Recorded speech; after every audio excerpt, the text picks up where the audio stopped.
You will marry him. You will marry him tonight. Marry who? An ex-convict. A man fresh out of prison. A man fresh out of prison. Exactly the kind of man suitable for someone like you. You will marry him tonight. The words were not shouted. They were calm, clean, final.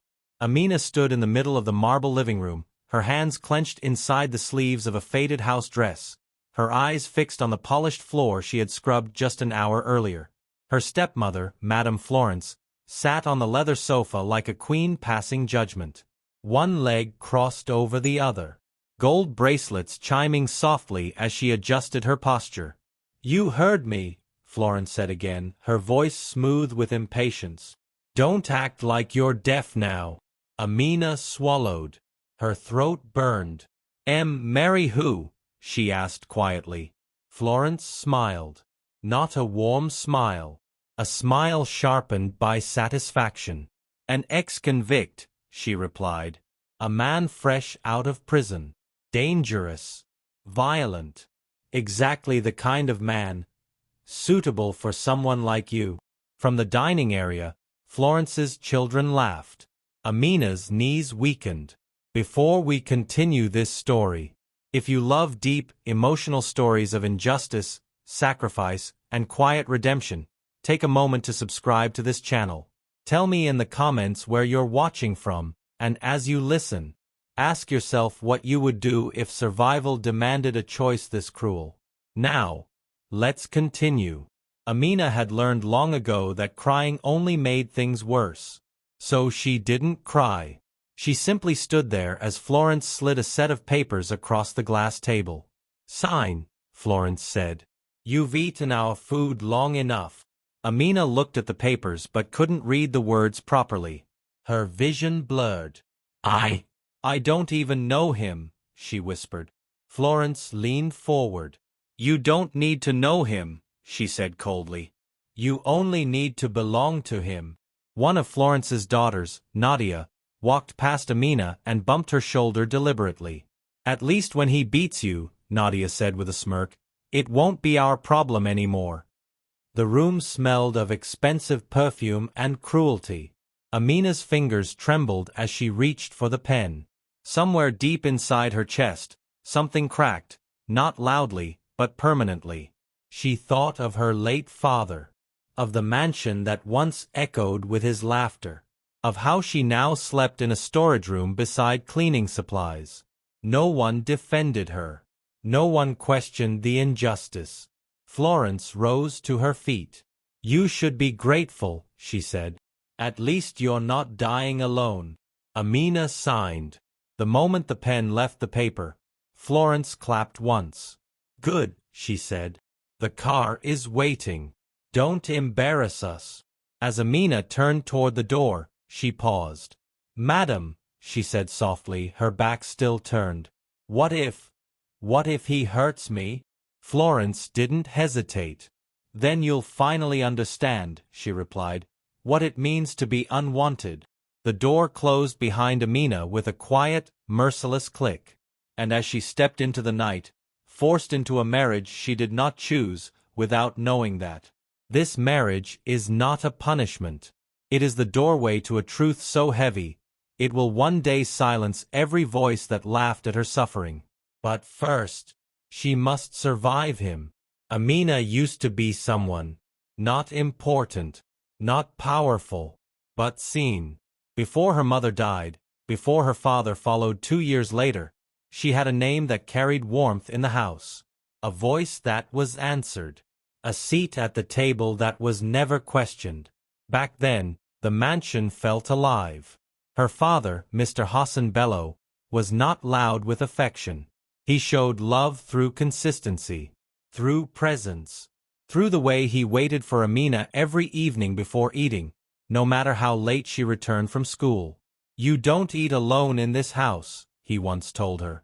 "Because when you eat alone, you start believing you are alone." Amina remembered that sentence clearly. She remembered it on the night Florence first arrived. Florence came dressed in black lace, grief carefully rehearsed. She cried into her father's chest, whispering words Amina could not hear. A grieving widower. A comforting woman. A marriage that happened quietly, quickly. At first, Florence tried. She smiled. She cooked. She asked polite questions. But politeness has an expiration date when patience is forced. The day her father collapsed in his home office, Florence screamed loud enough for neighbors to hear. She held his hand while the ambulance came. She cried during the burial. And then, she changed. Not overnight. Slowly. Strategically. The locks on certain doors were replaced. Amina's allowance, misplaced. Her room reassigned, temporarily. "You're strong," Florence told her one evening, handing her a basket of laundry. "My daughters are delicate. You can handle more." That was the beginning. By 25, Amina had learned the shape of humiliation. It sounded like Florence calling her name only when something was dirty. It tasted like leftovers eaten standing. It felt like silence during family gatherings, as if she were furniture. Florence's children grew bold. "Don't sit there," Nadia snapped once. "That chair is for guests." "I'm not a guest?" Amina asked softly. Nadia looked at her, amused. "You're not family either." Florence heard it. She said nothing. That silence was louder than any insult. The night Florence told her about the marriage was not the first cruelty. It was simply the most final. Amina lay awake that night in her small room, staring at the ceiling. Her suitcase sat open at her feet. Florence had packed it herself. "Don't take anything expensive," she warned. "You didn't earn it." Amina folded her only sweater carefully. She wondered, quietly, if her father would recognize her now.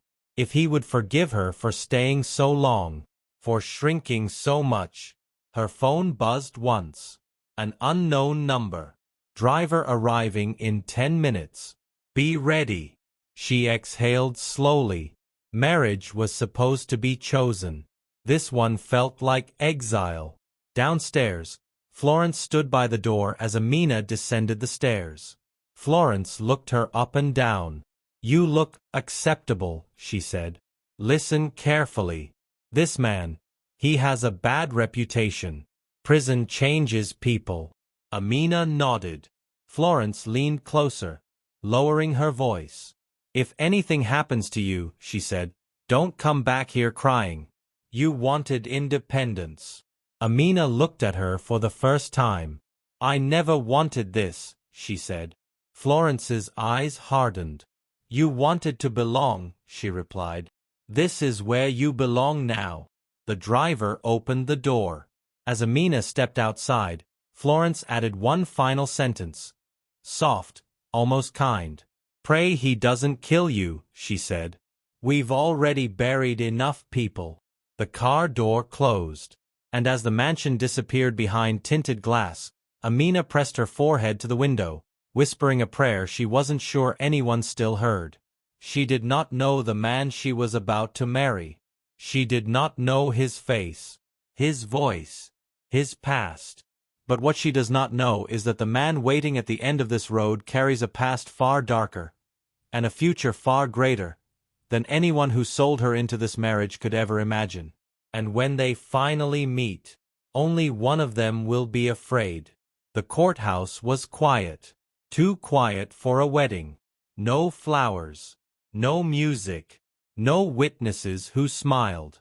Amina sat on the wooden bench, her hands folded in her lap, her heart beating so loudly she was sure everyone could hear it. She wore a simple cream dress Florence had chosen. Modest, cheap, forgettable. "This is not a celebration," Florence had said. "It's a transaction." The door at the far end opened, and the man walked in. He was taller than Amina expected, broad-shouldered, dressed in a dark suit that looked expensive but worn, like it had been folded away for years. His hair was neatly trimmed, his face calm, too calm. No chains, No tattoos. No visible scars. But his eyes. His eyes were quiet in a way that suggested they had seen too much and decided never to explain. Amina's breath caught. This was the dangerous ex-convict? He took the seat beside her without a word. The air changed. She could feel his presence the way one feels a storm before it breaks. The clerk began reading the vows mechanically. "Do you accept?" "Yes," the man said before the question finished. His voice was deep, controlled, not angry. Amina swallowed. "And you?" the clerk asked. Her hands trembled. She looked at him for the first time. Up close, she noticed details she hadn't expected. Clean hands, a faint scar near his temple, the subtle scent of expensive cologne masked beneath something heavier, restraint. "Yes," she whispered. The pen felt heavy when she signed. The man signed next. Name: Ethan Blackwood. A name that meant nothing to her. Yet, the drive to the mansion was silent. Amina sat pressed against the door, her fingers twisting the fabric of her dress. Ethan sat beside her, hands folded, gaze fixed forward. She waited for him to speak. He didn't. At the gates of his estate, the driver stopped. The mansion rose before her. Tall, modern, cold. Glass and stone. Guards at the gate. Cameras. This was not the home of a broken man. Fear bloomed late and sharp. The car door opened. Ethan stepped out first. "Inside," he said calmly. Not unkind. Not cruel. Just final. Inside, a housekeeper greeted them with a polite bow. "Welcome back, sir." Back. Amina noticed that word. Ethan removed his jacket slowly. "You'll have your own room," he said. "No one will touch your things. No one will raise their voice at you." She blinked. "I what?" she asked. He turned to face her. "You look like someone expecting pain," he said quietly. "I won't give you that." Her chest tightened. "You don't want anything?" she asked. His jaw tensed. "Not tonight," he replied. Amina slept with the door locked anyway. Days passed. No shouting. No threats. No hands raised. Instead, distance. Ethan left early. Returned late. Sometimes not at all. He never entered her room. Never asked where she was going. Never questioned her silence. Yet the house ran on his presence. Staff moved when he appeared. Phones stopped ringing. Conversations ended. Once she overheard a guard whisper, "That's him." Another replied, "I heard he went away to protect someone." Protect who? From what? One afternoon, Amina dropped a glass in the kitchen. It shattered. Her body reacted before her mind did. "I'm sorry," she said quickly, kneeling. "I'll clean it, please don't." The house went still. Ethan stood in the doorway. He looked at the broken glass, then at her shaking hands. "Who taught you to apologize like that?" he asked. She froze. "I." "No one should fear punishment for accidents," he said quietly. "Stand up. You'll cut yourself." She obeyed. Their eyes met. Something unreadable passed between them. That night, Amina cried, not from pain, but confusion. Kindness unsettled her more than cruelty ever had. But the trials did not stop. Florence called daily. "So," she sneered, "has he shown his true colors yet?" Amina hesitated. "He hasn't hurt me." Florence laughed. "Then wait." The words stayed with her. Because kindness from a man labeled dangerous is fragile. What Madame Florence didn't know is that Ethan Blackwood did not survive prison by becoming cruel. He survived by becoming controlled. And the reason he went to prison, the reason he agreed to this marriage, is tied to a truth that will soon force Amina to choose between dignity and sacrifice. A choice that will divide hearts.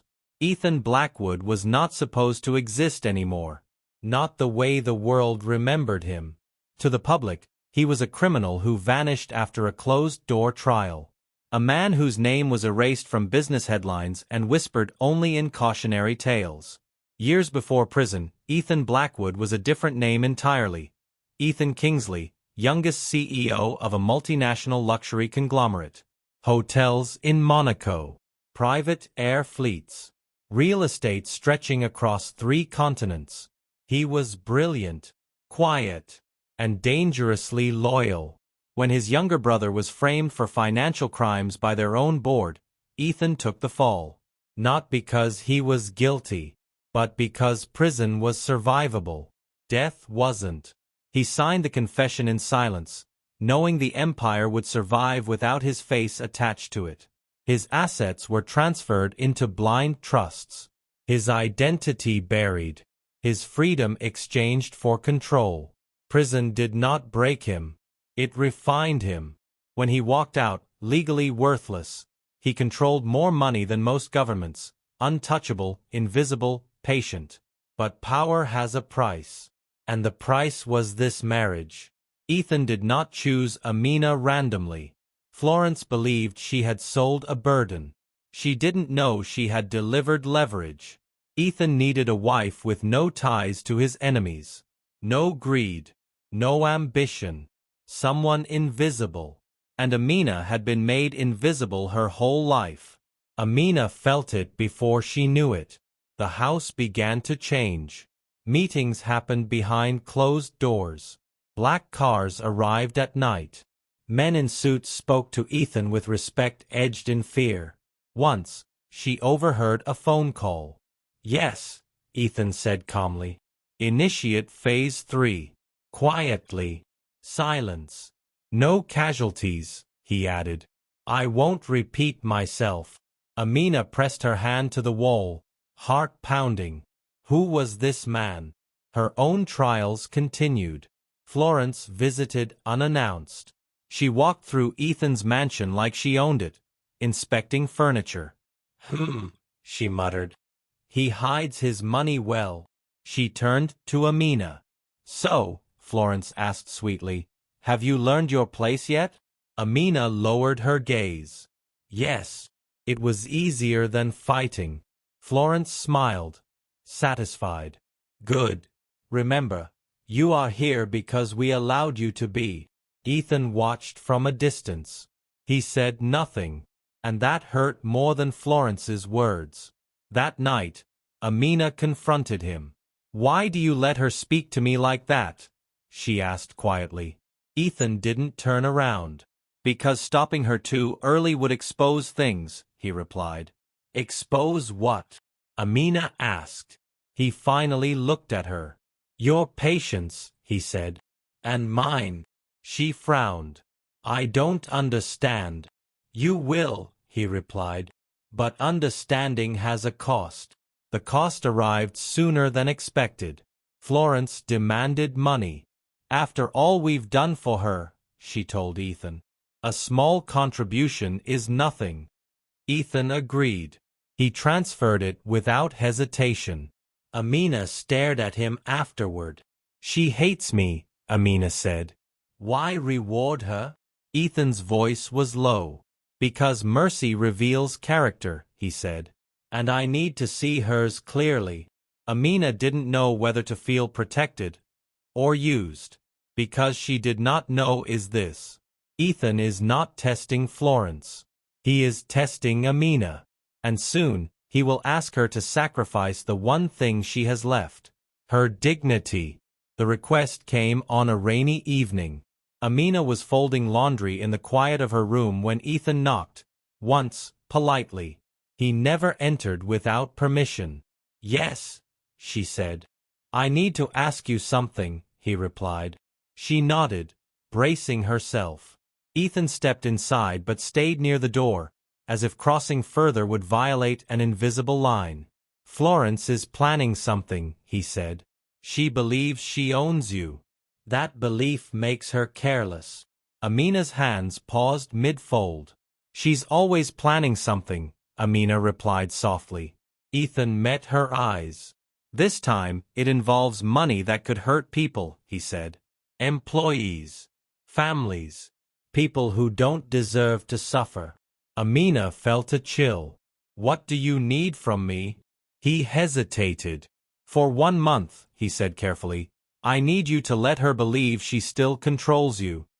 Amina's heart sank.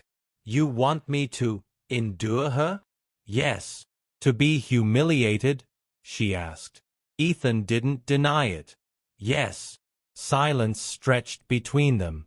Amina looked away. I've done that my whole life, she said. Why now does it matter? Ethan's voice lowered. Because this time, he said, your suffering will end something much bigger. She laughed bitterly. So my pain finally has value. His jaw tightened. I wouldn't ask if there were another way. She studied him. And if I say no? Then I'll find another path, he said. But it will be louder. And more people will bleed. That night, Amina did not sleep. She weighed dignity against consequence. By morning, her choice was made. Florence arrived the next day. She criticized Amina's posture, her tone, her silence, and Amina endured it, without tears. Florence pushed harder. Your husband is nothing without you, she sneered. You should remind him who saved you. Amina nodded obediently. Yes, madam. Florence smiled. That smile sealed her fate. One evening, Florence crossed a line. She slapped Amina. The room froze. Ethan stood in the doorway. Amina felt his presence like fire. She raised her hand slowly. Please, she whispered. Not yet. Ethan stopped. That moment changed everything. That single act of restraint, that silent choice to protect a plan over pride, is the sacrifice that will buy her freedom. But when truth arrives, it will not arrive gently. The first crack appeared in Florence's confidence on a morning that felt ordinary. Too ordinary. Amina was serving tea when she overheard Florence arguing on the phone. That's impossible, Florence snapped. I authorized that transfer myself. Pause. No, you must be mistaken. I've done business with them for years. Another pause. Longer. Florence's face drained of color. Amina stood very still. Across the room, Ethan watched. Silent, composed, unreadable. Florence ended the call and forced a laugh. Bank errors, she said dismissively. They happen. But her fingers trembled. Over the next weeks, doors began to close. Contracts Florence depended on were quietly cancelled. Properties she claimed were secure were suddenly under audit. Old allies stopped returning her calls. Still, she blamed Amina. You, she hissed one evening. You brought bad luck into this family.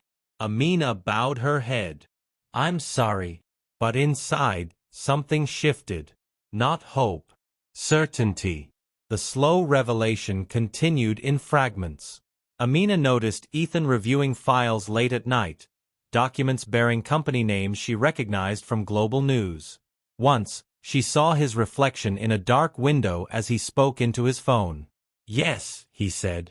Release the Kingsley shares. Kingsley. The name struck her chest like a memory she didn't know she had. She searched it later. Her hands shook as articles filled the screen. Ethan Kingsley, disgraced CEO, disappears after conviction. The face matched. The eyes did not. She closed the laptop, breath shallow. The truth was too large to confront. Florence arrived again, furious. You knew, she accused Amina. You knew who he was. Amina shook her head. I didn't. Florence's voice cracked. They're taking everything, she whispered. My accounts. My properties. Amina looked at her. And for the first time, she saw fear instead of power. Ethan entered the room. Florence turned slowly. You, she said. What did you do? Ethan spoke calmly. I reclaimed what was stolen, he replied. Florence laughed hysterically. You can't just destroy people like this. Ethan's gaze flicked to Amina. Some people destroy themselves, he said. They just need time. That night, Ethan told Amina the truth. All of it. She listened without interrupting. When he finished, she whispered, So I was a shield. Yes, he said. Tears filled her eyes. And now? Now, he replied. You choose who you want to be. Florence was collapsing. Amina held the final weight. Mercy or silence. Florence did not sleep that night. Neither did Amina. When morning came, Florence arrived uninvited. No makeup, no jewelry, no confidence. The woman who once ruled a mansion now stood in the doorway clutching a handbag like a shield. They're freezing everything, Florence said, her voice thin. Your husband, he's ruined me. Amina looked at her quietly. Florence swallowed. I know I wasn't kind, she said quickly. But we're family. I raised you. The lie hung between them.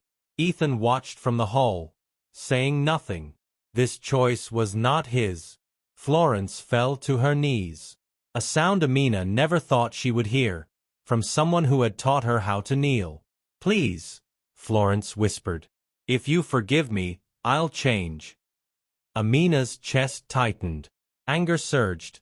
Hot, righteous, deserved. Every insult. Every night hungry. Every reminder that she did not belong. All of it demanded punishment. She looked at Ethan. He nodded once. Whatever you choose. Amina turned back to Florence. You will lose the mansion, Amina said calmly. You will live modestly. Your children will work. No inheritance stolen from my father will remain with you. Florence nodded frantically. Yes, yes, anything. Amina's voice softened. But you will not go to prison. Florence froze. Ethan's eyes widened slightly. Amina continued. You will live, she said, remembering what you did. That is enough. Florence collapsed into sobs. She did not deserve mercy, which is why it mattered. Later, Ethan approached Amina. You spared her, he said. I freed myself, Amina replied. He studied her. Most people would have destroyed her. Amina shook her head. I was destroyed, she said. I won't continue the cycle. Ethan exhaled. That moment changed how he looked at her. Not as leverage, but as equal. Florence left the mansion quietly that afternoon. No shouting. No guards. No spectacle. Justice. Delivered softly. But one truth remained unspoken. Amina had not yet decided whether to stay married to the man who used her pain as strategy. And that choice would divide hearts. The mansion felt different after Florence left. Not lighter. Quieter. As if the walls themselves were waiting for a decision. Amina stood by the window that evening, watching the gates close behind the last car. The woman who had ruled her suffering was gone. Not broken publicly, not dragged in shame, but reduced to something smaller than her pride. Ethan joined her, standing at a respectful distance. You don't owe me anything, he said first. She turned slowly. That's not true, Amina replied. I paid for your silence with my dignity. He didn't argue. I know, he said, and that debt is why I won't ask you to stay. The words surprised her. You're letting me go? She asked. Yes. No drama. No pleading. I married you for protection, Ethan continued. Not love. And I won't turn survival into a cage. Amina felt anger rise. Unexpected. Confusing. So that's it? She asked. I was useful. Now I'm free. He met her gaze. You were never just useful, he said quietly. You were brave when bravery cost you something. Silence stretched. Amina thought of the small room she once slept in, of Florence's voice, of the way Ethan stopped himself when she asked him to wait. You could have stopped her earlier, Amina said. You chose not to. Yes, he admitted. That is my failure. She studied him. And if I leave, I'll accept it. And if I stay? His voice softened. Then it will be because you chose me, not because you were forced. That was the choice. Freedom, or something unfinished. Amina closed her eyes. Not because the pain was gone, but because it no longer controlled her. Weeks passed. No papers were signed. No promises made. Amina began studying again. Ethan encouraged it without comment. She moved through the mansion not as a servant, not as a prisoner, but as someone learning her own weight. One evening, she found Ethan in the garden. "Do you regret it?" she asked. "The prison," he replied. She nodded. "No," he said. "I regret who I became while surviving it." She sat beside him.